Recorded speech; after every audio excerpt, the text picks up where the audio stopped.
Siapa philosopher yang lu paling idolakan atau gemari atau siapa?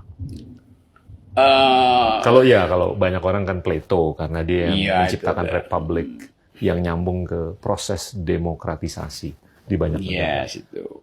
Kalau lu tuh gimana? Secara individual, kalau kita mau dekatkan karakter kita dengan seorang filsuf, itu kan tergantung apa yang jadi problem hidupnya gitu kan. Sehingga nggak ada patokan umum gitu. Gue misalnya suka dan ikuti logik eksistensialisme dari Nietzsche itu.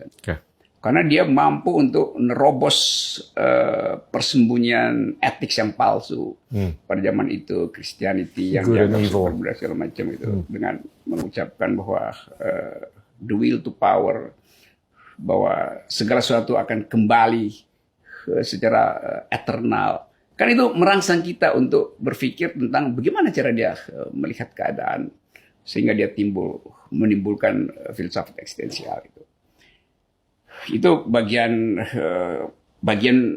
filsafat yang ke dalam gitu buat mempersiapkan fasilitas batin berhadapan dengan kerumitan dunia itu.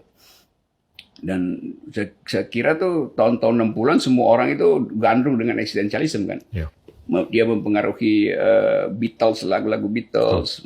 Bagian itu juga masih masuk misalnya pada lirik-lirik dari Nina Simone yang berupaya untuk anti kekuasaan itu. Jadi kita bisa baca filsafat itu menggenangi wilayah-wilayah lain, culture, arsitektur, teknologi segala macam. Nah itu gue sendiri tuh anggap Nietzsche itu.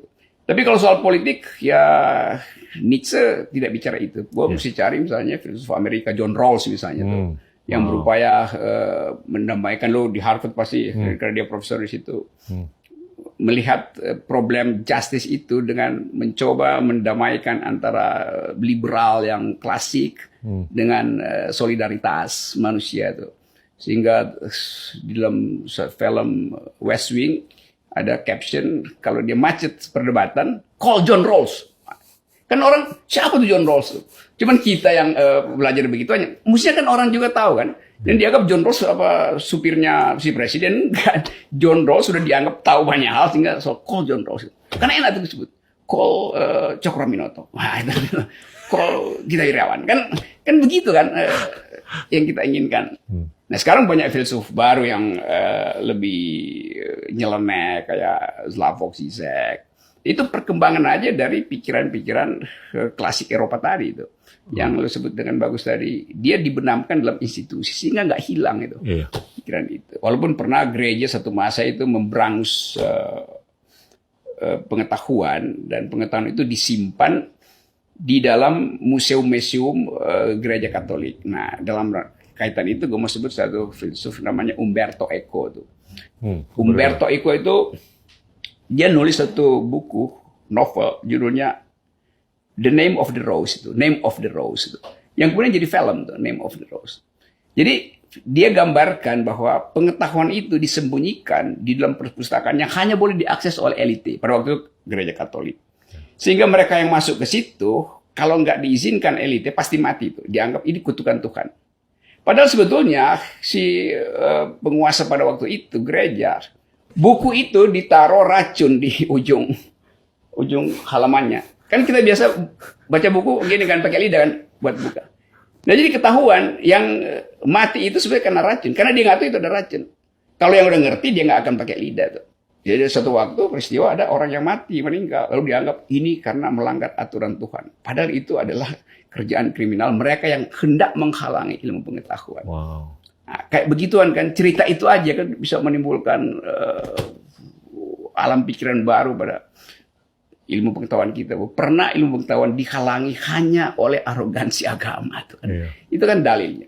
Lalu timbul perdebatan. Di kita bagaimana? Apa yang terjadi? Bagaimana dengan Syekh Siti Jenar? Bagaimana dengan Pramudia Anantatur? Kan menimbulkan tadi lu bilang public discourse-nya hidup.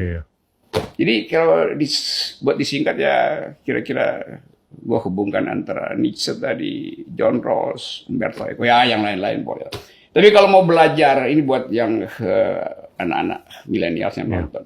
Mulailah dengan membaca buku Bertrand Russell, The History of Western Philosophy.